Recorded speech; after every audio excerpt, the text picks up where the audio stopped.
حضرت عائشہ صدیقہ رضی اللہ تعالی عنہا جہاں پر لوگ آپ کی طرف رجوع فرماتے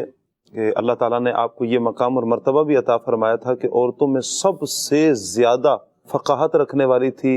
اور علم رکھنے والی تھی، اور اللہ تبارک و تعالیٰ نے علم کے میدان میں بھی آپ کو ایک بڑی مہارت عطا فرمائی تھی کہ بڑے مشکل سے مشکل ترین معاملات حضرت عائشہ صدیقہ رضی اللہ تعالیٰ عنہ کے پاس اگر آتے تو آپ وہ فوراً حل فرما دیا کرتی تھی، اور یہ یقیناً صحبت مصطفیٰ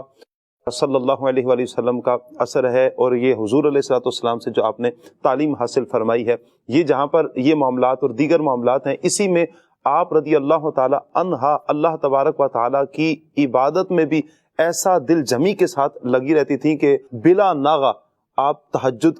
پڑھا کرتی تھیں اور دن کو اکثر روزہ رکھا کرتی تھیں۔ اکثر ایام آپ کی زندگی کے وہ آتے تھے کہ جن میں آپ روزہ دار ہوتی تھیں۔ ایسی واضح اور ایسی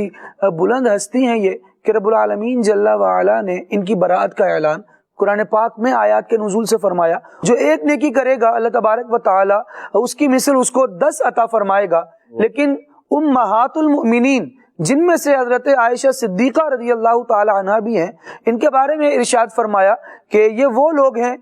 اجرہا مرتین، جن کو اللہ تبارک و تعالی دگنا اجر عطا فرمائے گا۔ ان کی نیکیوں پر ثواب زیادہ ہے۔ ان کے گھروں میں اگر کوئی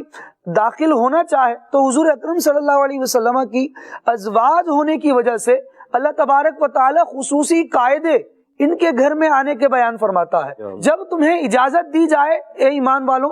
تب ان کے گھر میں داخل ہونا ہے، اور جب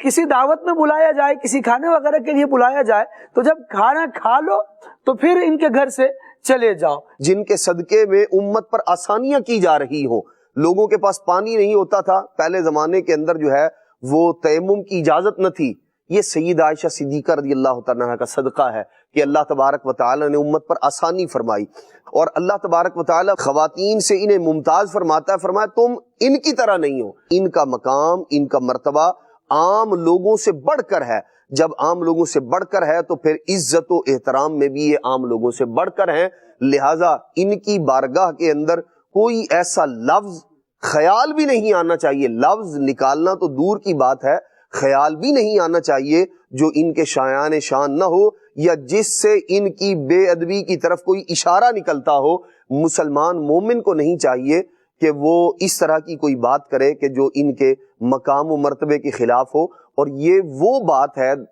اگر کسی کے ذہن میں معاذ اللہ کوئی ایسی بات آتی ہے جو بندے کو دائرہ اسلام سے باہر لے جانے کا ذریعہ اور سبب بھی بن سکتی ہے۔ ایمان کی سلامتی بھی اس کے اندر ہے کہ آدمی جو ہے وہ اس طرف نہ جائے، نہ سوچے، نہ ایسے لوگوں کی باتیں سنے اور نہ ان کی باتوں پر کان دھرے۔ اس لیے ہمیں چاہیے کہ ہم سیدہ عائشہ صدیقہ ہوں یا نبی پاک علیہ الصلوۃ والسلام کی دیگر ازواج مطہرات امہات المومنین ہوں، حضرت سیدتنا فاطمہ الزہرا ہوں، صحابہ کرام علیہم رضوان، اہل بیت اطہار جو ہیں، ان سب کی عزت، احترام، تعظیم، توقیر کرنی چاہیے، اور ان کا ذکر جو حضور نے ہمیں ارشاد فرمایا کہ سوائے خیر کے اور کسی انداز میں ان کا ذکر نہ کیا جائے۔ عظمت، بڑائی، بزرگی اللہ پاک نے انہیں عطا فرمائی ہے، اس کو تسلیم بھی کیا جائے اور اسی کو بیان کیا جائے۔ مرحبا۔